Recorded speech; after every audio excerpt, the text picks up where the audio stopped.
Assalamualaikum warahmatullahi wabarakatuh. Selamat tahun baru dimanapun kawan-kawan semua, khususnya teman-teman seiman.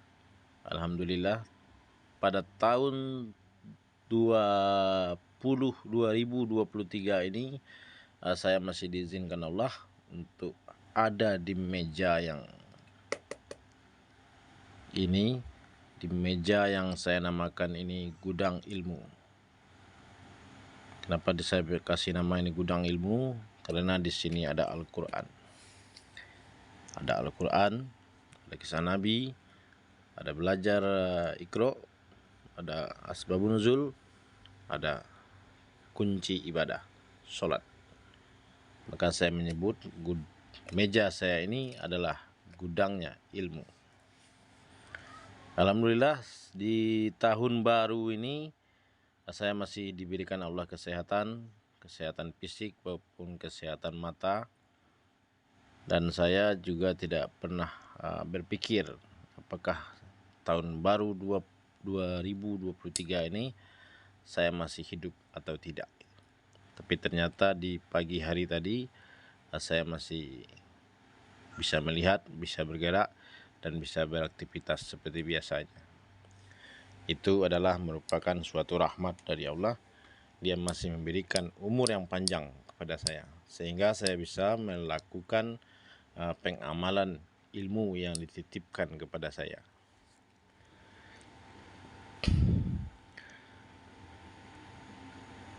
Seperti biasa,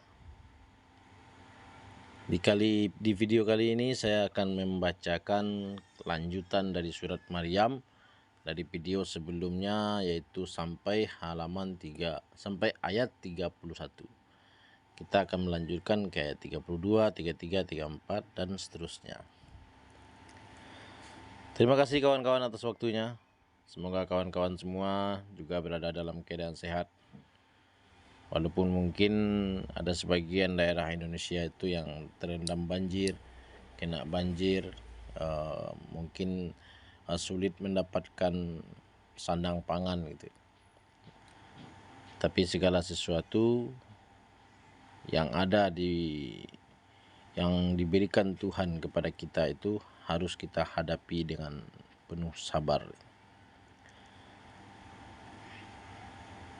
Karena Tuhan itu menguji iman seseorang yang mengaku beriman kepadanya.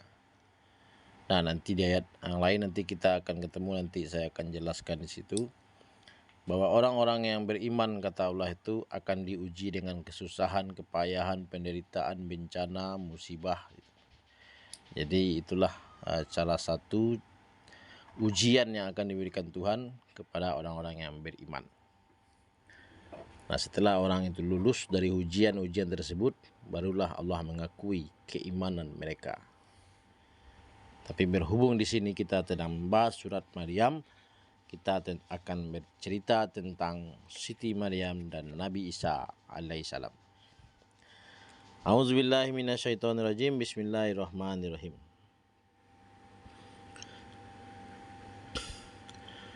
Ayat 32 surat Maryam surat 19. Nah, kelihatan kan kawannya? Kalau nggak kelihatan nih pakai kacamata ya. Mungkin mata itu sudah min atau sudah plus.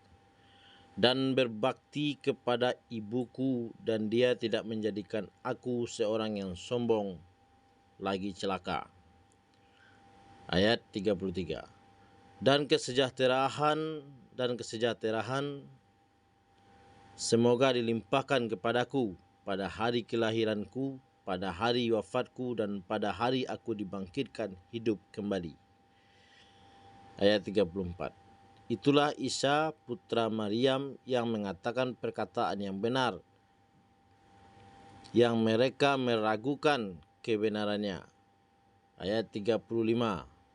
Tidak patut bagi Allah mempunyai anak, maha suci Dia. Apabila Dia hendak menetapkan sesuatu, maka dia hanya berkata kepadanya, jadilah, maka jadilah sesuatu itu. Ayat 36. Isa berkata, dan sesungguhnya Allah itu Tuhanku dan Tuhanmu, maka sembahlah Dia. Ini adalah jalan yang lurus. Nah, ayat 37. Dan maka berselisihlah golongan-golongan yang ada di antara mereka, yaitu Yahudi dan Nasrani. Maka celakalah orang-orang kafir pada waktu yang menyaksikan hari yang agung. Ayat 38. Alangkah tajam pendengaran mereka dan alangkah terang penglihatan mereka pada hari mereka datang kepada kami. Tetapi orang-orang yang zalim pada hari ini di dunia yang berada dalam kesesatan yang nyata. Kita lanjut ayat 39.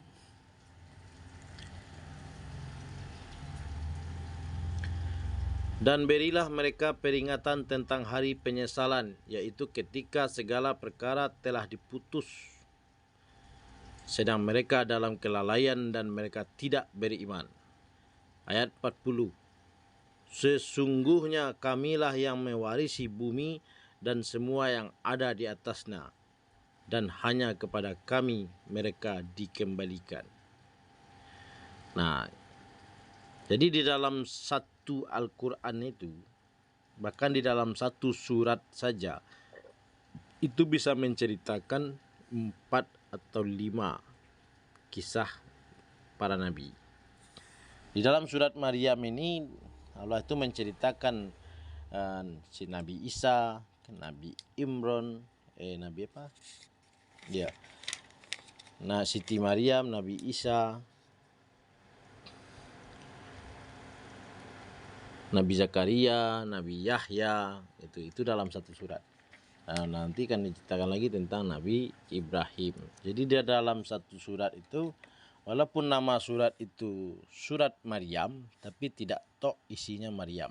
Isi dalamnya dicampur-campur. Begitulah cara Tuhan supaya manusia itu mau membaca Al-Quran itu secara keseluruhan.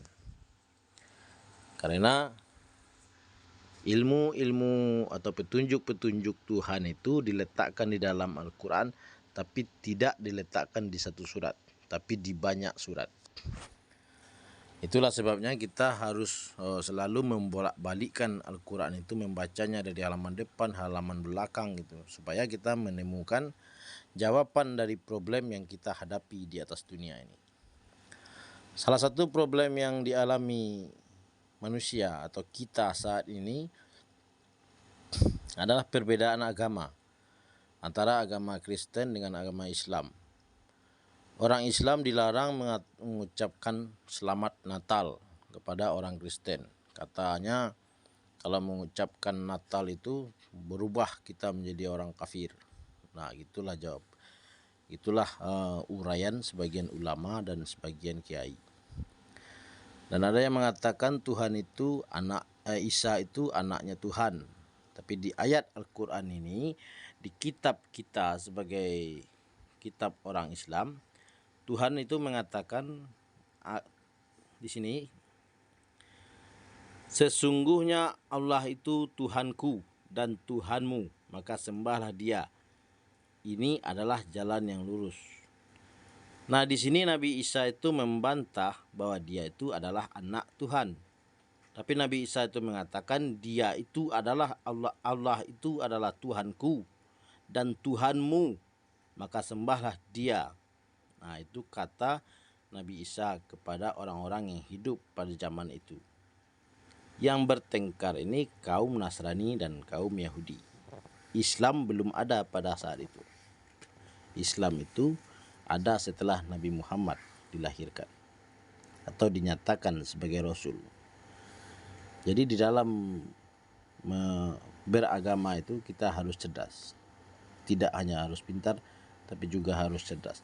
Biar tidak terjadi baku hantam di antara kita sesama beragama. Tidak boleh mengatakan orang kafir itu sesat, tidak benar.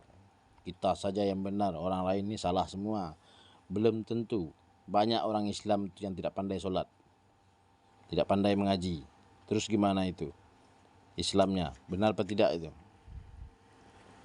Nah, banyak di antara mereka yang mengatakan Kristen itu kafir, agama lain itu sesat dan segala macamnya, masuk neraka jahanam. Tapi dia sendiri mengatakan beragama Islam, dirinya dinyatakan sebagai beragama Islam, tapi sholat aja nggak bisa, ngaji nggak bisa. Nah, itu salah satu kegagalan seseorang itu di dalam ritual agamanya. Oke kawan, terima kasih atas waktunya. Akan kita lanjutkan di ayat berikutnya.